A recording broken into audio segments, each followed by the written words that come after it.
Rebonjour chers bien-aimés, parce que c'est la deuxième bande que je vais faire ce matin. Cette bande a été motivée par l'interpellation d'un compatriote qui m'a demandé d'intervenir sur la déclaration de la France.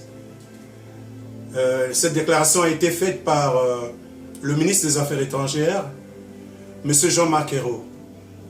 Alors je le cite, les conditions d'organisation du scrutin présidentiel au Congo, notamment la coupure des communications pendant l'essentiel des opérations de vote et de dépouillement, ne permettent pas d'en apprécier les résultats officiels. Donc, en l'absence d'une transparence suffisante pour certifier la crédibilité des résultats, la France encourage donc les autorités du Congo-Brazzaville au respect, au dialogue et au rassemblement de l'ensemble des sensibilités politiques du pays. Alors, chers compatriotes, je ne vais même pas réfléchir là-dessus, il s'agit de la diplomatie.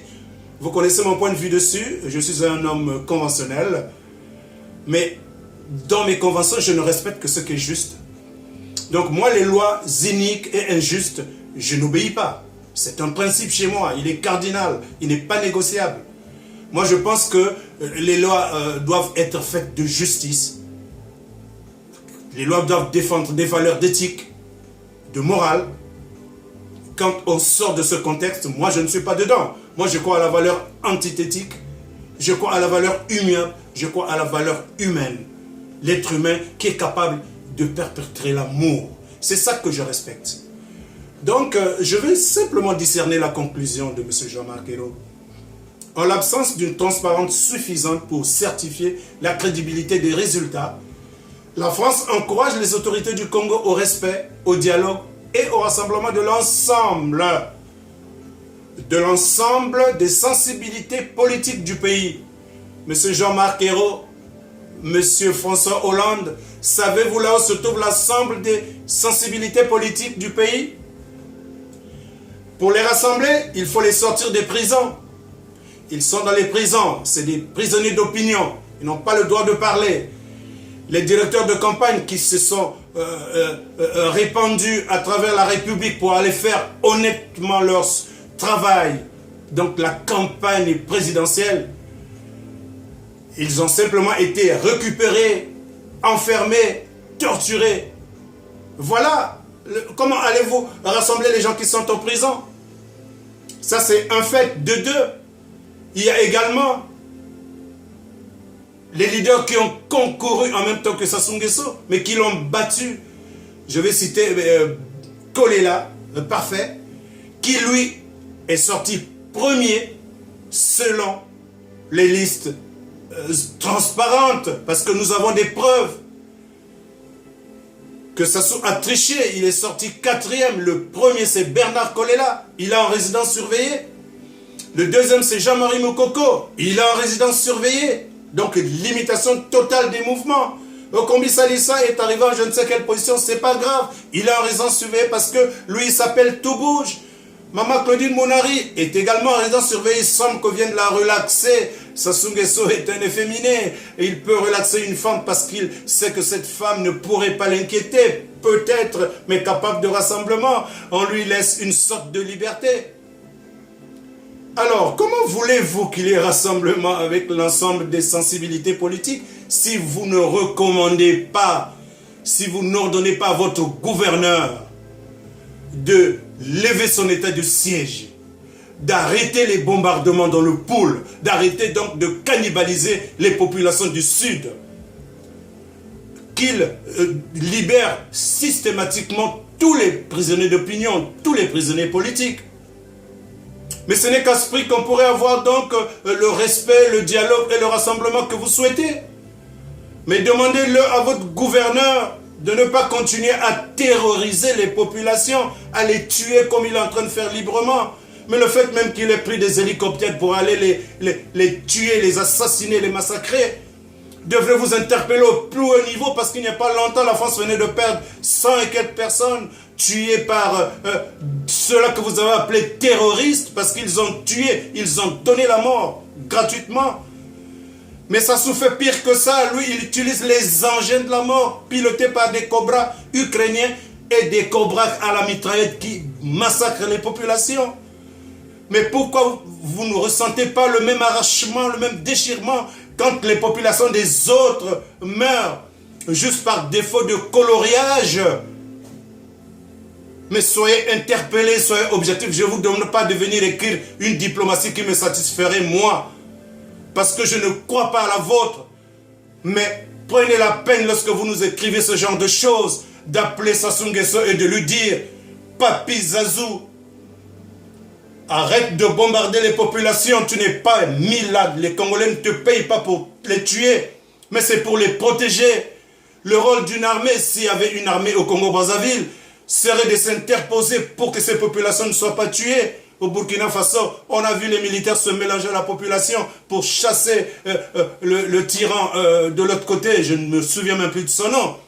Alors la même chose devait être faite pour Sassou Nguesso. Aïe, aïe, aïe. Mais je vais terminer par une anecdote, parce que ça va être ma bande la plus courte. J'ai commencé à travailler à l'âge de 17 ans. J'ai assisté à un accident du chemin de fer. Nous avions l'habitude de prendre le train en marche. Dans notre langage, nous avons créé un mot français qui voulait dire gabarer. Donc, courir après le train, s'agripper, monter et puis entrer dans le train. Ce n'était pas donné à tout le monde. Nous en avions les principes dynamiques ou les principes cinématiques par expérience. Mais parmi nous, il y avait un, certainement que c'était un client, qui lui voulait également emprunter le même modus operandi, mais il n'a pas réussi. Il s'est retrouvé la tête entre l'essieu, donc l'essieu c'est la roue de la locomotive, qui lui est passée exactement au niveau de sa gorge.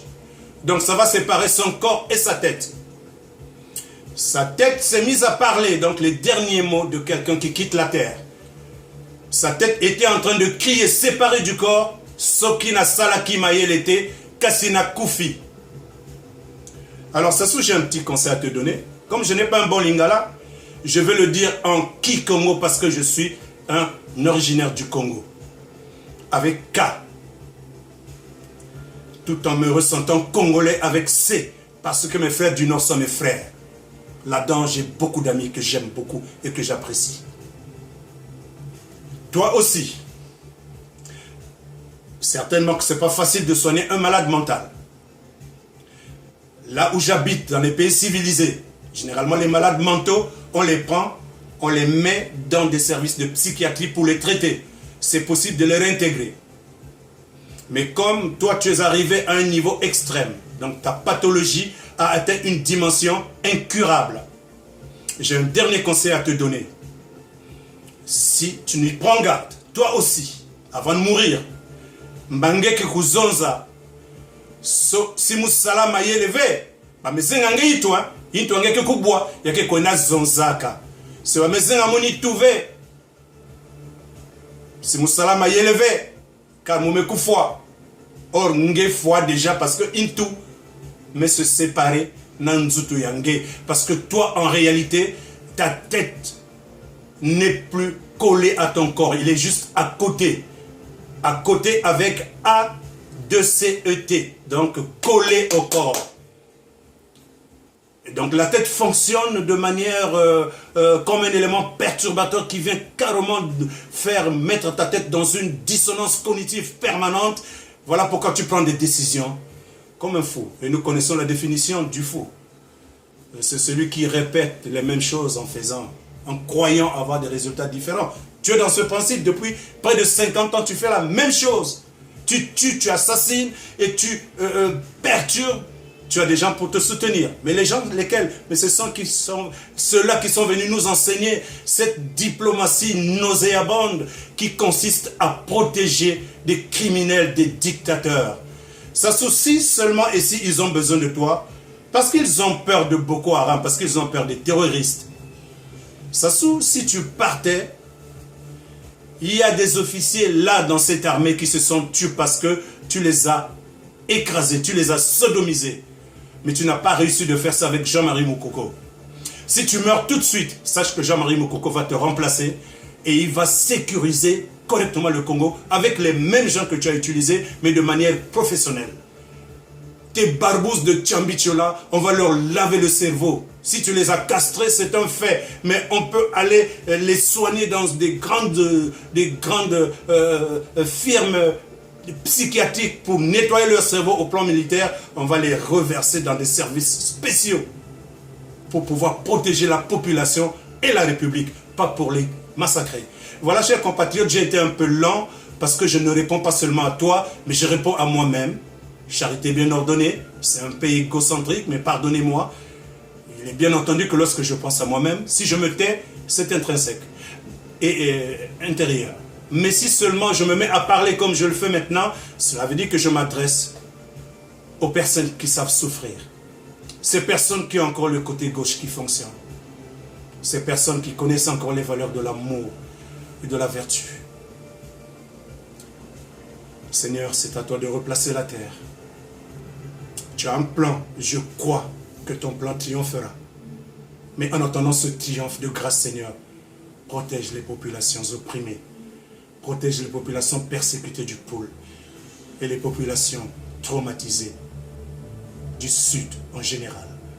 Et ceux du nord également qui craignent que ça soit faute d'une soif excessive de pouvoir aille aussi les massacrer. Merci Seigneur parce que tu es à l'écoute des prières, les prières dynamiques. Je ne suis pas injuste, mais je pense que ma prière est la prière d'un juste. Puisses-tu donner une suite systématique à cette prière. Touche les cœurs de ceux-là qui parlent de diplomatie sans aller en profondeur pour que enfin soient éradiquées toutes les cruautés que l'on vit au Congo-Brazzaville. Je continue à croire en toi, Seigneur. Le contraire me rendrait malade, comme ça soit.